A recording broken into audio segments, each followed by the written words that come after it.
Friends, welcome to our YouTube channel Star Study centre.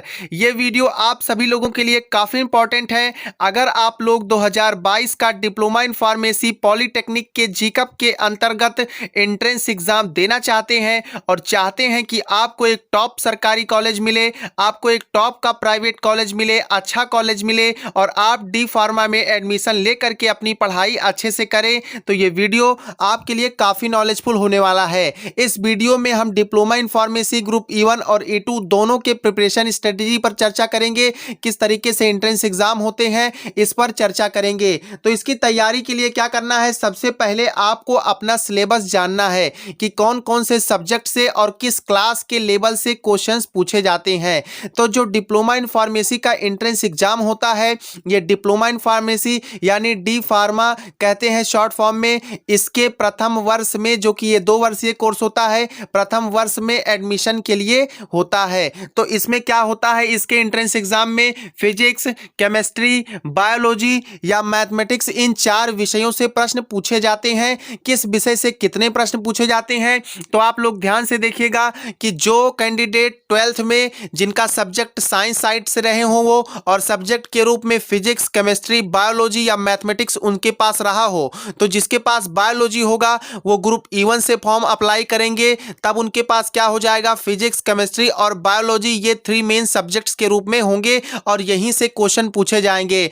और जिन लोगों के पास इंटर में मैथमेटिक्स थी वो ग्रुप E2 से अप्लाई करेंगे और उनके पास physics, chemistry and mathematics main subjects के तौर पर होंगे और यहीं से क्वेश्चन पूछे जाएंगे। तो सिलेबस जो होगा ये आपका 12th की बेस पर होता है, यानी कि आप मान करके चलिए कि आप 11th और 12th की जितनी भी पुस्तकें हैं, जिस सब्जेक्ट की, कंसर्न सब्जेक्ट की, आपको उसकी अच्छे से तैयारी करनी है। बात करें फिजिक्स की, तो भौतिक विज्ञान में ग्रुप E1 और E2 इन दोनों में भौतिक विज्ञान कंपलसरी है और रसायन विज्ञान कंपलसरी है। भौतिक और रसायन दोनों से मिला करके 25-25 क्वेश्चन यानी 50 क्वेश्चन पूछे जाते हैं। और बात करें बायोलॉजी या मैथ की, तो बायो वालों के पास बायोलॉजी होता है जिसका 50 क्वेश्चन आता है, और मैथमेटिक्स वालों के पास मैथ होता है और उनमें से क्या होते हैं, 50 क्वेश्चन पूछे जाते हैं। तो फिजिक्स, केमिस्ट्री और बायो मैथमेटिक्स को यदि मिला लें तो टोटल यहां पर 100 क्वेश्चन पूछे जाते हैं। एक क्वेश्चन 4 मार्क्स के होते हैं।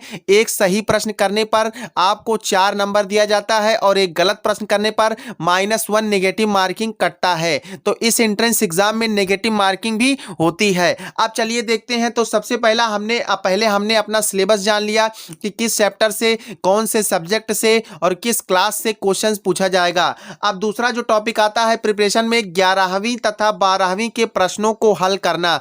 आप 11th and 12th physics, chemistry, bio and mathematics के क्वेश्चंस जो हैं उन्हीं को ज़्यादा से ज़्यादा सॉल्व करने की कोशिश कीजिए, क्योंकि जो इस साल एंट्रेंस एग्जाम हुआ है 2021 में, इसमें हमने देखा है कि पेपर में थ्योरी से क्वेश्चंस आए हुए थे और ज़्यादा जो किताबों में दिया रहता है एंट्रेंस एग्जाम में, वहाँ से क्वेश्चंस कम ही पूछे गए थे। उसके बाद देखिए तीसरा जो टॉपिक है, कॉन्सेप्ट क्लियर करना। यानी जैसे आप कोशिका पढ़ रहे हैं, कोशिकांग क्या है, माइटोकॉन्ड्रिया क्या है, गोल्जी बॉडी क्या है, इन सब के बारे में जो कॉन्सेप्ट होता है उसको अच्छे से पढ़िए, थ्योरी को अच्छे से समझिए। ठीक है, मोल कॉन्सेप्ट होता है, मोल प्रभाज होता है केमिस्ट्री में, ठीक इसी तरीके से और सारे जो टॉपिक्स होते हैं, बॉयल का नियम, चार्ल्स का नियम आदि, ग्राहम विसरण नियम, ठीक है, तो इन सब पर आपको कॉन्सेप्ट जो है क्लियर कर लेना है। कॉन्सेप्ट जब आपका क्लियर रहेगा तभी आप ज़्यादा से ज़्यादा क्वेश्चन कर पाएंगे। चौथा पॉइंट जो आता है वो आता है नियमितता यानी कि रेगुलरिटी। ये समझ लीजिए मोस्ट इंपॉर्टेंट है।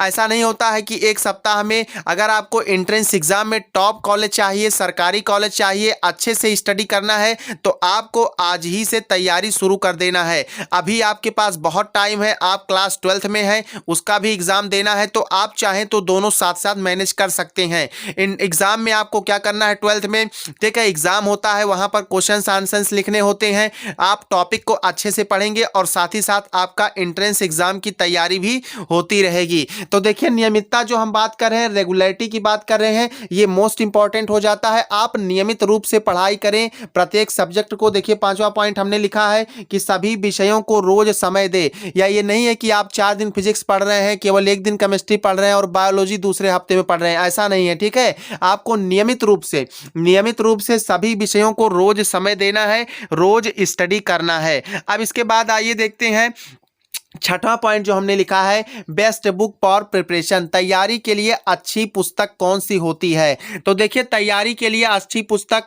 ये कोई प्रमोशन नहीं है। हमने आपको इस साल भी बताया था कि जो अरिहंत की पुस्तक होती है उसमें भी टॉपिक आपका दिए रहते हैं, और उसकी टॉपिक को पढ़ने की ज़्यादा से ज़्यादा कोशिश कीजिए, और टॉपिक पढ़ने के बाद जो अध्याय के अंत में MCQ दिए होते हैं उन्हें सॉल्व करने की कोशिश कीजिए। बाकी आप 11th और 12th की बुक्स लीजिए, NCERT की बुक लीजिए, उससे कॉन्सेप्ट क्लियर करने की कोशिश कीजिए, वो आपके लिए बेस्ट है। अब चलिए प्रिपरेशन स्ट्रेटजी पर चर्चा करते हैं, किस तरीके से जो है क्या होना चाहिए प्रिपरेशन स्ट्रेटजी में। देखिए, NCERT 11th एंड 12th की बुक्स आप जो है बेसिकली मान करके चलिए, ठीक है। 11 की और 12 की पुस्तकें फिजिक्स, केमिस्ट्री, बायोलॉजी और मैथमेटिक्स जो है वो आपको NCERT क्लास 11th और 12th की ही लेकर के चलना है, या फिर आप एंट्रेंस एग्जाम प्रिपरेशन की कोई एक बुक भी ले सकते हैं। बट हमारे हिसाब से ये है कि अगर आपके पास टाइम बचे तो अरिहंत की आप पुस्तक ले सकते हैं, या ल्यूसेंट की ले सकते हैं। साथ ही साथ अभी आप क्लास 12th में होंगे, ठीक है, या अगर कोई बच्चा 11th में है, वो देख रहा है, वो अगले साल देना चाहता है 2023 में, ठीक है, तो वो भी ये इस रूल को फॉलो कर सकता है, 11th और 12th की NCERT पढ़ेगा, ठीक है। अब देखिए, ग्रुप E1 के कितने सब्जेक्ट होते हैं और ग्रुप E2 के कितने सब्जेक्ट होते हैं। तो 11 और 12 के बेस पर फिजिक्स, केमिस्ट्री और बायोलॉजी, ये जो है ग्रुप E1 का सब्जेक्ट है। जिन लोगों ने फिजिक्स, केमिस्ट्री के साथ बायोलॉजी लिया हुआ है उसमें में क्या होगा, फिजिक्स का 25 क्वेश्चन, केमिस्ट्री का 25 क्वेश्चन और बायोलॉजी के 50 क्वेश्चन पूछे जाएंगे। टोटल 100 क्वेश्चंस पूछे जाएंगे, ठीक है। अब इसी तरीके से हम ग्रुप E2 का सब्जेक्ट की बात करें तो ये भी 11th और 12th बेस का ही है, फिजिक्स, केमिस्ट्री, बट यहाँ बायो के स्थान पर क्या हो जाता है, मैथमेटिक्स हो जाता है। जो लोग मैथमेटिक्स लिए हैं वो यहाँ पर दे सकते हैं, और क्वेश्चन पेपर का पैटर्न सेम होता है, फिजिक्स में भी 25 क्वेश्चन, केमिस्ट्री में 25 क्वेश्चन और मैथमेटिक्स में 50 क्वेश्चन। उसके बाद में जो बोनस ट्रिप है वो आपके लिए क्या है इंपॉर्टेंट, कि एंट्रेंस एग्जाम से पहले टेस्ट सीरीज हल करें, ठीक है, टेस्ट सीरीज सॉल्व करें, 100 क्वेश्चंस की सीरीज सॉल्व करें। हम आपको इस चैनल पर पूरी तैयारी देंगे ग्रुप E1 और E2 की। हमारी तैयारी की क्लासेस जो है वो बहुत जल्द स्टार्ट होने वाली है। जो स्टूडेंट्स चाहते हैं जुड़ना वो इस कमेंट में करके बता दें, वीडियो के नीचे कमेंट करके बता दें कि हमको तैयारी करना है। चैनल पर पूरी तैयारी की जाएगी। इस साल भी तैयारी की गई थी, क्वेश्चंस कई सारे आए थे, जो थ्योरी हमने दिया था उसमें से भी क्वेश्चंस आए थे, MCQ जो हमने प्रोवाइड किया था उनमें से क्वेश्चन आए थे, बट तैयारी हमारी पूरी नहीं हो पाई थी। हमने लेट में स्टार्ट किए थे क्लासेस, ठीक है, तो सिलेबस पूरा ना होने के कारण कम ही क्वेश्चंस हमारे चैनल द्वारा पूछे गए थे, बट ये नहीं है कि पूछा ही नहीं गया था, ठीक है। तो इस साल 6-7 महीना हम पहले तैयारी शुरू कर रहे हैं, प्रिपरेशन पहले शुरू कर रहे हैं। पूरी तैयारी हम आपको करा करके देंगे।